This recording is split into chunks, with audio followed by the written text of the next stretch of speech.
ભરૂચના શ્રીમાળી પોળ ખાતે જૈન ધર્મના 24મા તીર્થંકર તરીકે ઓળખાતા ભગવાન મહાવીર સ્વામીનો 2624મો જન્મ કલ્યાણક મહોત્સવ ધામધૂમથી ઉજવાયો।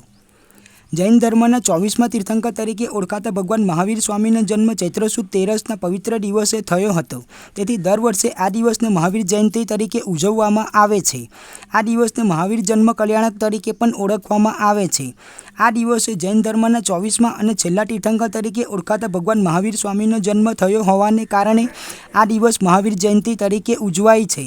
ભગવાન મહાવીરનો જન્મ વર્તમાન બિહારના વૈશાલી જિલ્લામાં પટનાથી 29 માઇલ દૂર આવેલા બેસદા પત્તી પાસે આવેલા કુંડલ ગ્રામમાં ચૈત્ર સુદ 13ના શુભ દિવસે થયો હતો। તેમના પિતાનું નામ સિદ્ધાર્થ રાજા અને માતાનું નામ ત્રિશલા દેવી હતું।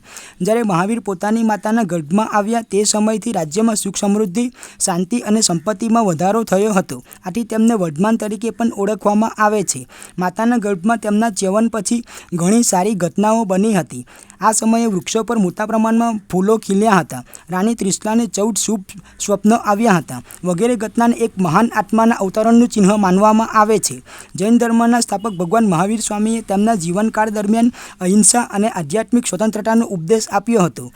માણસે તમામ જીવોને આદર અને સન્માન આપવું જોઈએ। ભગવાન મહાવીર સ્વામીનો જન્મ એવા યુગમાં થયો હતો કે જેમાં હિંસા, પશુબલિ, જાતિ ભેદભાવ વગેરે ચરમસીમાએ પહોંચ્યો હતો। તેમણે સત્ય અને અહિંસા જેવા ઉપદેશો દ્વારા વિશ્વને સાચો માર્ગ બતાવવાનો પ્રયત્ન કર્યો હતો।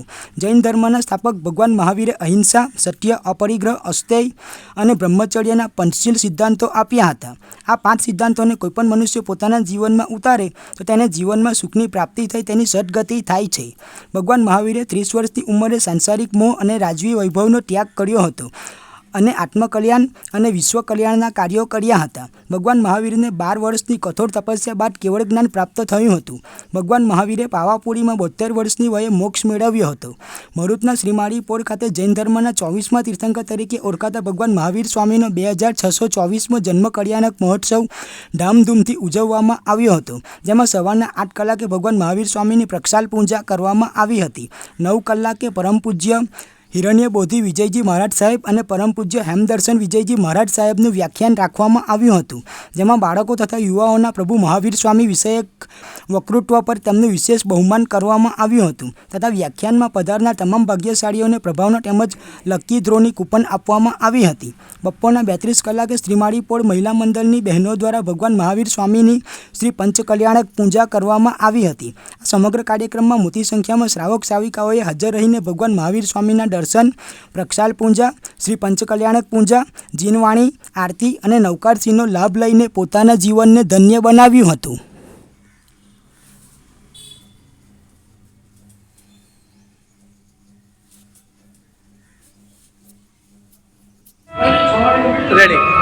પ્રણામ।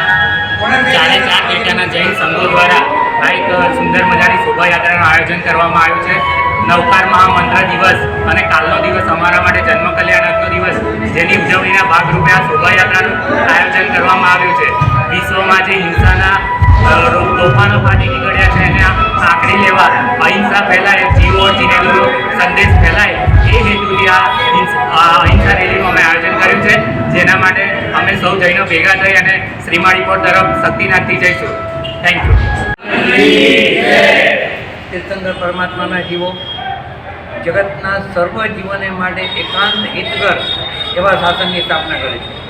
સર્વ જીવો પ્રત્યેની કરુણાનું ફળ છે કે તીર્થંકર પરમાત્મા જન્મ લે એ ટાઈમે કોઈને પણ દુઃખ આપતો ઉપકારમાં તત્પર એવા તીર્થંકર પરમાત્મા સહન કરવાનું છે એમ જાણીને પણ ચંડકોશિક અને સુલપાણી યક્ષ જેવાને પ્રતિબોધ કરવા માટે દોડી જાય છે અને પ્રતિબોધ કરે છે।